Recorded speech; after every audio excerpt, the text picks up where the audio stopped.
Alright, see if I can make this a little less fuzzy.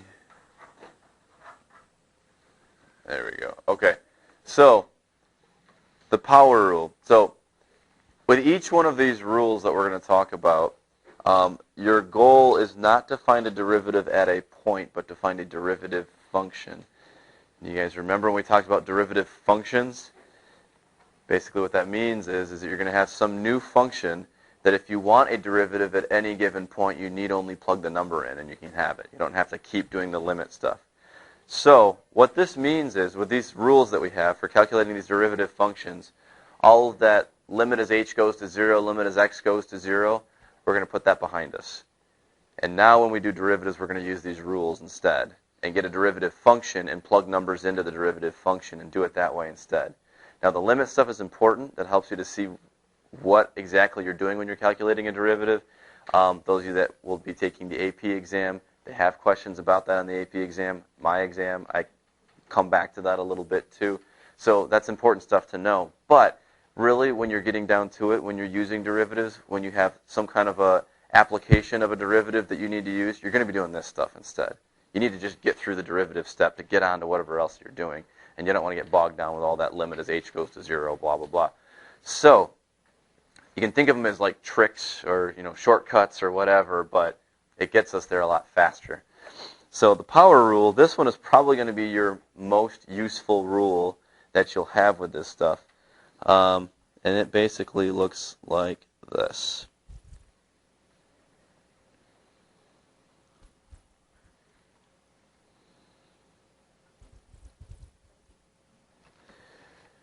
If you want to take the derivative of something, some x raised to a power, the derivative function is that power brought down in front, and then you drop the power by 1. Okay, so quick example of that. Let's say I want to do the derivative of x to the third. I want a derivative function for x to the third.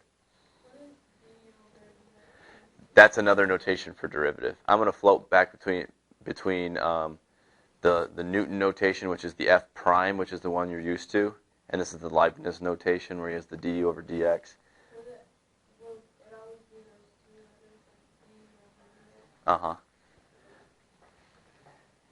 So if I'm going to use this rule, what would be my derivative function for this one then?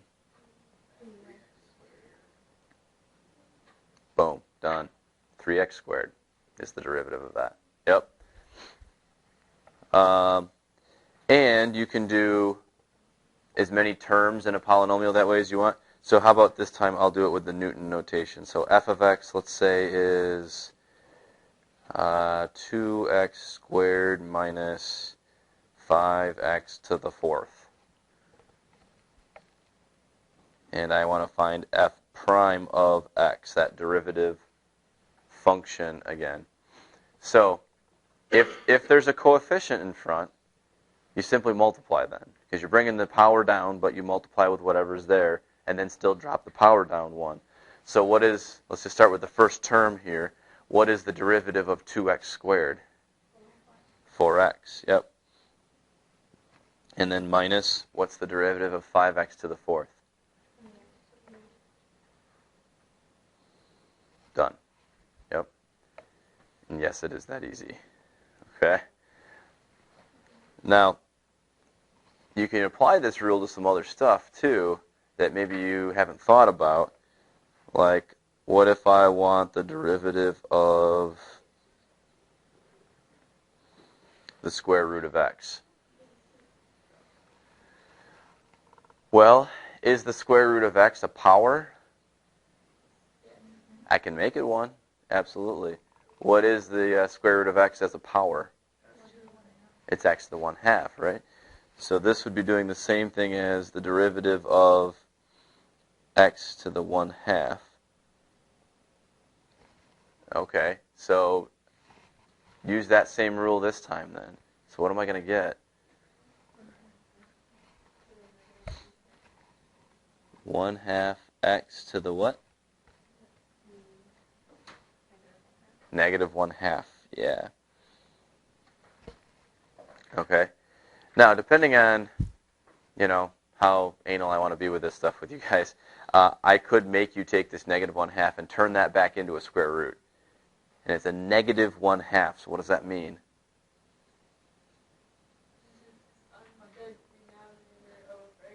Right.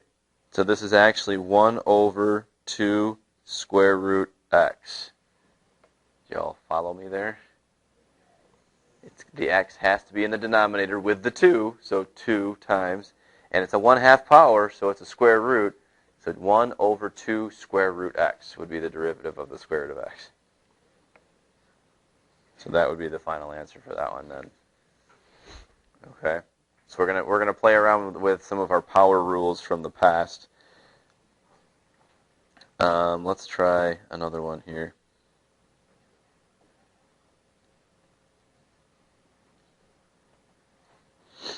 What about something like that then? 2 over x to the third plus 5 over x squared. Well, right now it looks like, I might have to do that, if you guys remember that quotient rule stuff, because these are fractions and all of that. And the quotient rule gets a little bit messy sometimes. We don't have to use it if it's something quite like, set up like this. If it's two terms where the fractions are just one thing over one thing over one thing, or one term over one term, that type of a thing. I write each one of these to make it look like a power. Okay, so let's do that. How could I rewrite this function so that I could apply the power rule to it?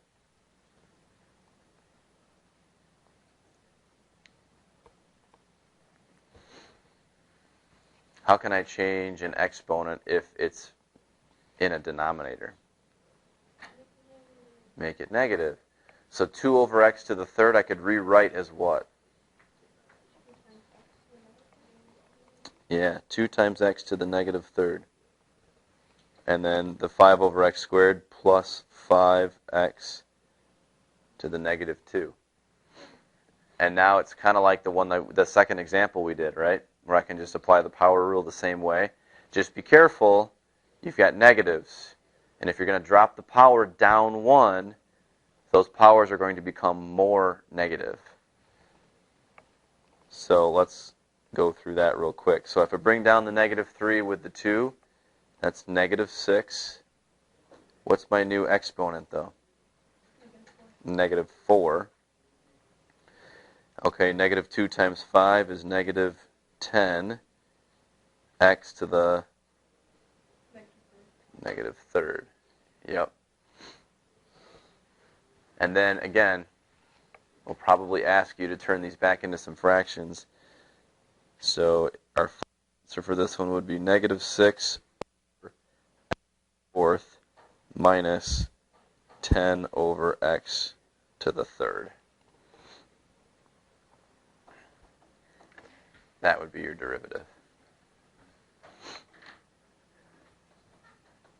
Okay, so power rule making sense? Feeling okay with that? That's kind of the gist, and these are the different ways you might have to use it. Yeah.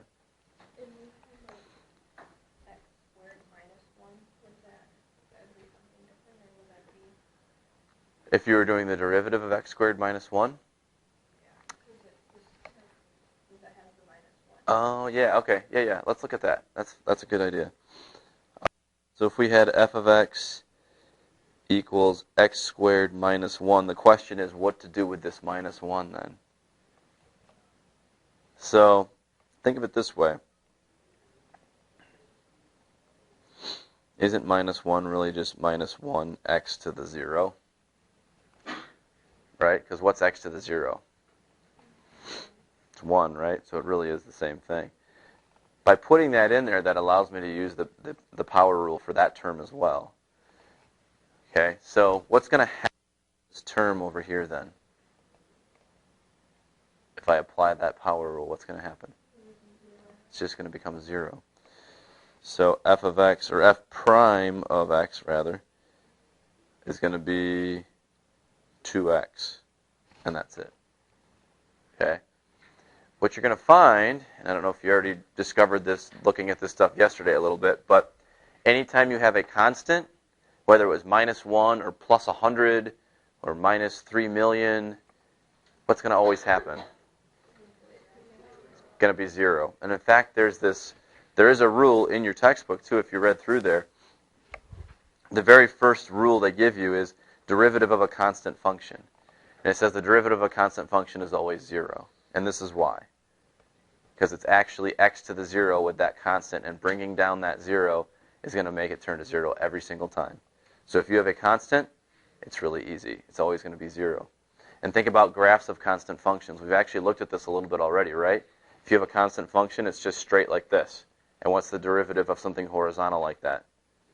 0, right? So no matter where that is, whether it's really high or really low or whatever, slope's still 0. It's always going to just go away. So to the quotient rules here then.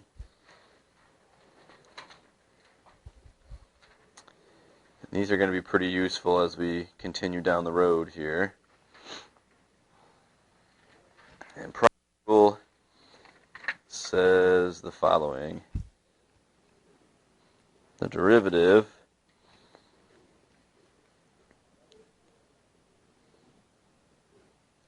multiplication of two functions, okay, and in this case u and v are assumed to be differentiable functions, is equal to u times dv dx plus v times du dx. Okay, so dv dx, that's the derivative of v with respect to x, and du dx is the derivative of u with respect to x.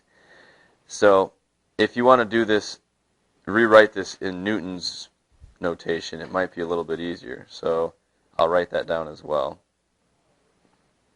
So if you want to do f prime of u times v, which is the same thing as d dx of u times v, it's just written a different way, then it is u times v prime plus v times u prime.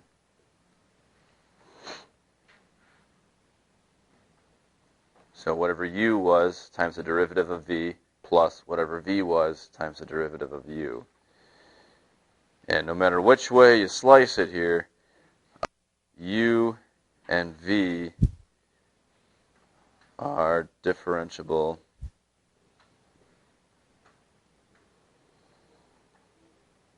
functions of x. Okay, so it's kind of, think of it like a u of x and a v of x. They're two different functions involving x as the variable. Okay, so the product rule, I think, is a little bit more easier to understand once you kind of see it used a few times. And then this will start to make more sense. So what we need is a function that is made up of a multiplication of two functions. Okay, so for example, if we had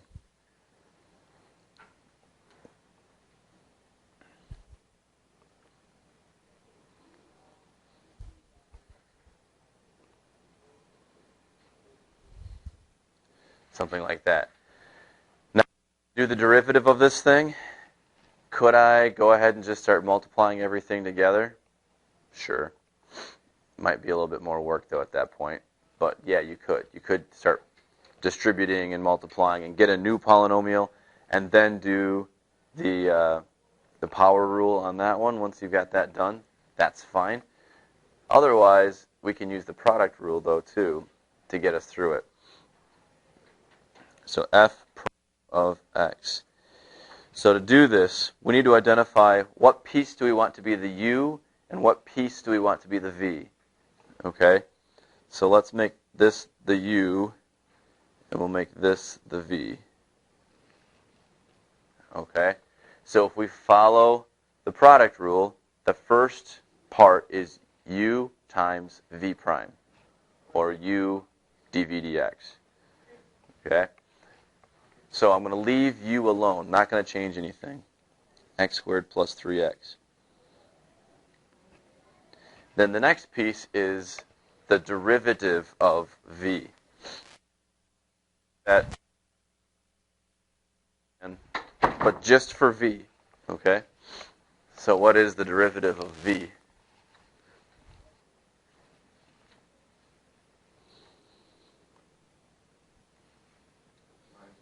Minus 2. Yeah. Okay. So we've done this much of it so far. This u v prime right here. Then plus v, which would be this piece. I'm going to copy down v.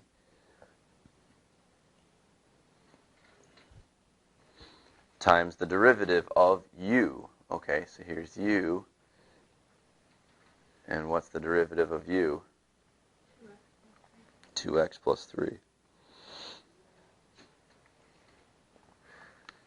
So that would be my derivative then.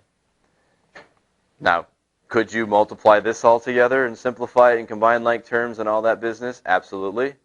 Okay, but if all the question was asking you to do was to find a derivative function, does this technically work? Yeah.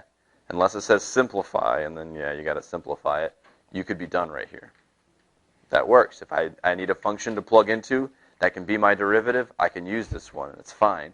It's just not simplified, but it should still technically work. So I've got it. Okay. Sometimes you have a choice about using the product rule or not. You have to. Like this one we said, you could multiply to start with and then do the product rule.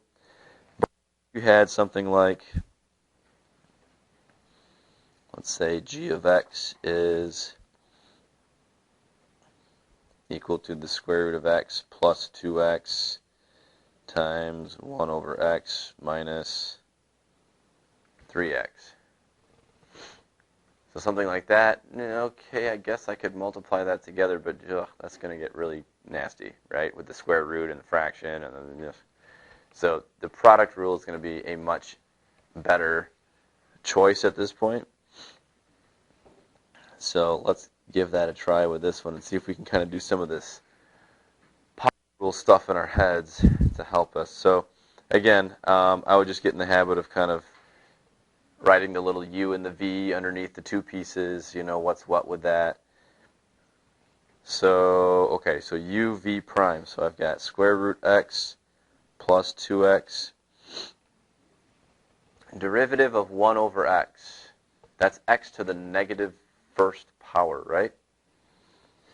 So if I'm going to do the derivative of x to the negative first power, that's going to be negative x to the negative 2. Everybody follow me there with that piece there? 1 over x is the same thing as x to the negative 1. So if you're going to do its derivative, you bring down the negative 1, drop the power to negative 2. So negative x to the negative 2. And then minus 3. And then we're going to add to that the derivative of u. And we already did the derivative of the square root. We said that was a 1/2 x to the negative 1/2, right? Because it's to the 1/2 power. And then plus 2. Oh, whoops. I'm doing this backwards, but okay, it's fine. Do you see how I actually did u prime first, and now I got to write v? I kind of switched them there accidentally. But it's still technically the same thing. And then I got to multiply it by v, so 1 over x minus 3x.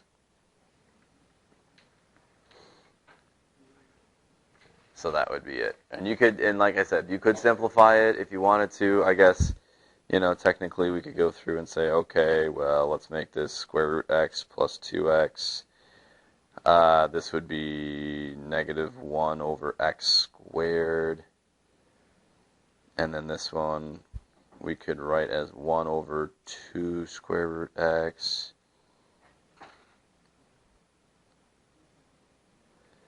So something kind of like that. Sure. Okay. And could you multiply that together? Yeah, but it would be pretty nasty. So I would just leave it like that. It'd be easier to use in the form that it is like that. But, again, just to kind of recap here, though. So what we did was this was the u, this was the v prime, this was the u prime, and this was the v. Okay, so the order, really doesn't matter, right, with this?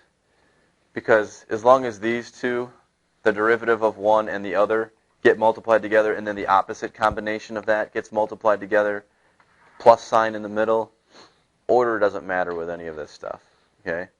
As long as one piece and the other derivative, the other piece and the first derivative, they all get multiplied that way, you're good. That's the product rule. That should work for you. If you have things that are divided, you have to use the quotient rule. And I always tell students, it's fine. You can avoid it, avoid it. And there are some ways, depending on the problem, there are some ways to avoid having to use it because it's kind of a lengthier one.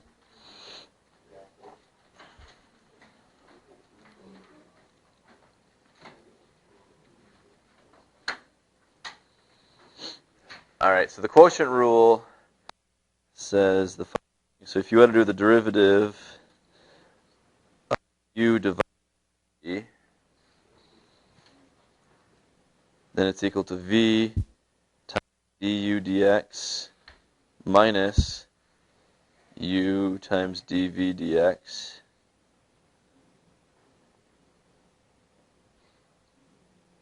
all divided by v squared. And they have a lovely proof in your book of why that is and all that, and I'm not going to waste your time with it, but if you would like to look at it, if you're curious, you may. But this one in the Newton notation too for you, so maybe that's a little easier to understand. So if you're going to do x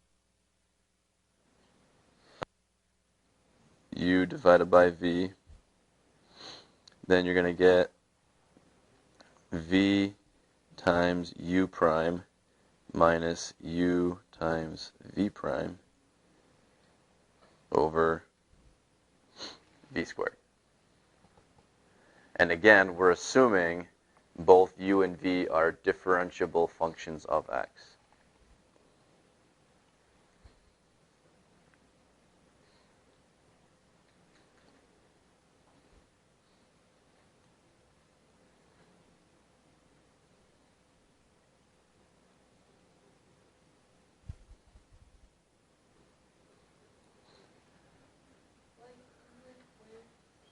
Mm-hmm.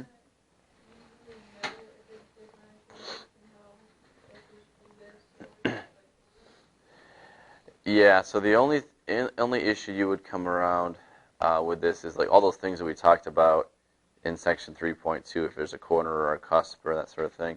Like 99% of the time, what you're dealing with, if it's something where, oh, I need to use the quotient rule, they're going to be differentiable functions, the two pieces.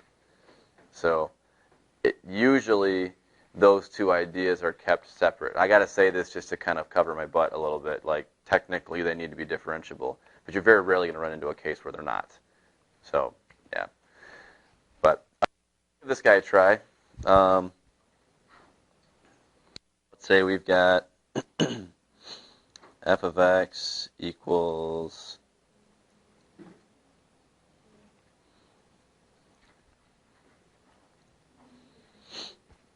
about like 2x plus 3 over x squared. Now, this is an example of one where you could simplify it into something else and not have to do the quotient rule.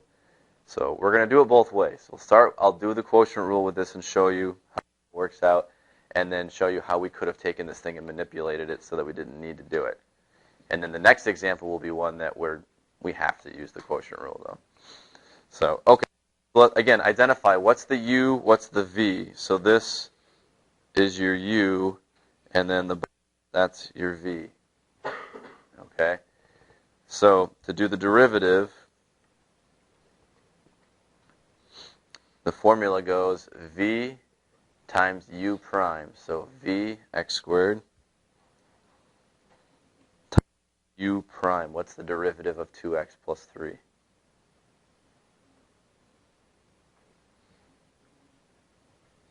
2. Yep. So there is v times u prime minus u times v prime. So u is 2x plus 3. And what is v prime? 2x. And then all of that divided by v squared. not the derivative of v squared, but v squared. So what is v squared in this case? X to the fourth, right? All right, so this one, let's go ahead and we'll simplify this up because then we'll be able to see the connection. So if I keep multiplying this together, I've got 2x squared. Be careful, this negative is going to get distributed when we're done. So 2x times 2x is 4x squared, so minus 4x squared. And then 2x times 3 is 6x, but we got to take this negative with it, so minus 6x.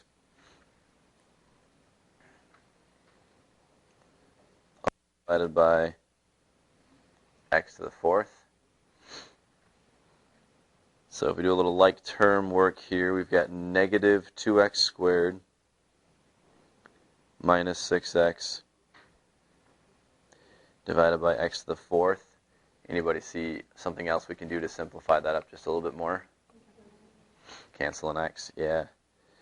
So negative 2x minus 6 over x to the third. So that should be the derivative.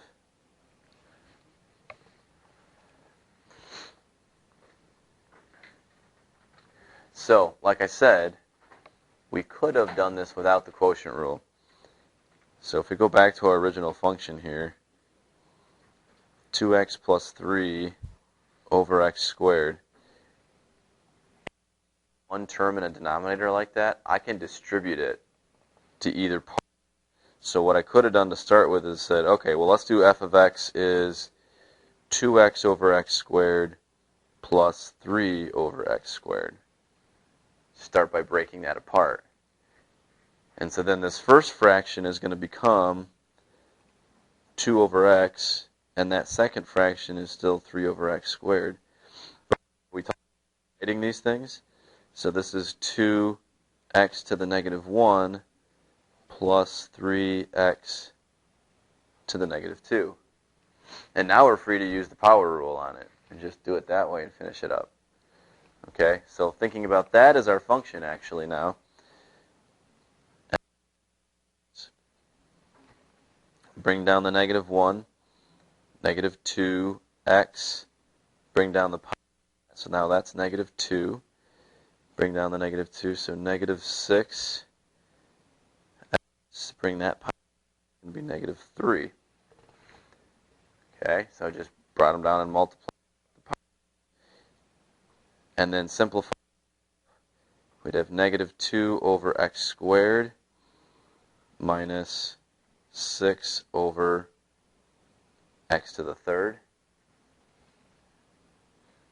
And if I denominator with these two, I'm going to end up right back where I was there. Negative 2x minus 6 over x to the third. Because that first fraction, I'd have to multiply the top and the bottom by x. So negative 2x over x to the third, then I can pull it back together, and it's the same as that one. Yeah? You want us to find common denominators and put them all in one fraction? You know, the only... If it was like a short answer or like a constructed response question, it really wouldn't matter to me. The only reason that I show this to you is like if this, let's say this was a multiple choice question and it said find the derivative, and the answer listed is likely going to be this. So you need to know if I end up with this, oh yeah, that's still the same thing as that. I can make it that by doing a common denominator. So kind of yes and no, depending on the question. But yeah, just so you're prepared. Let's look at one of these with the quotient rule where you use the quotient rule. And then I think we'll be done for today then. So let's say we've got g of x equals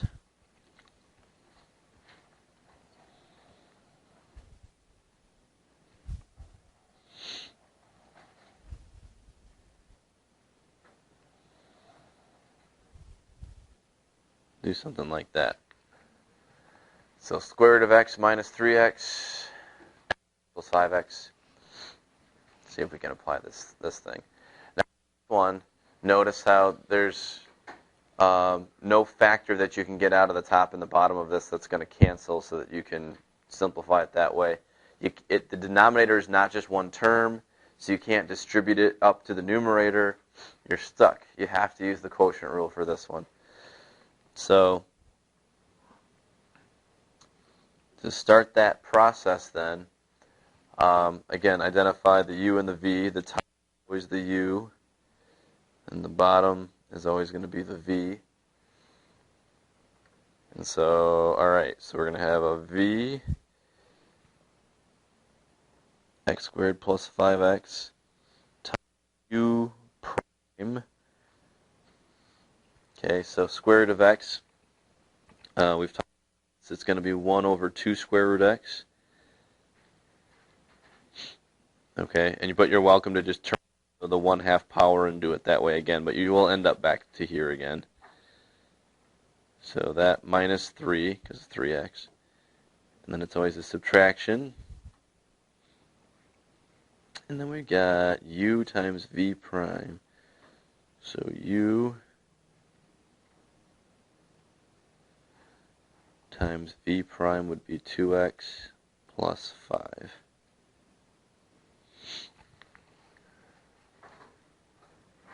Okay, so we got all of that. And then it's one giant fraction. All of that over v squared.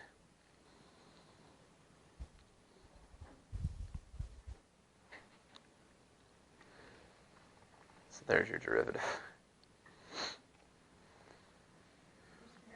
Uh-huh.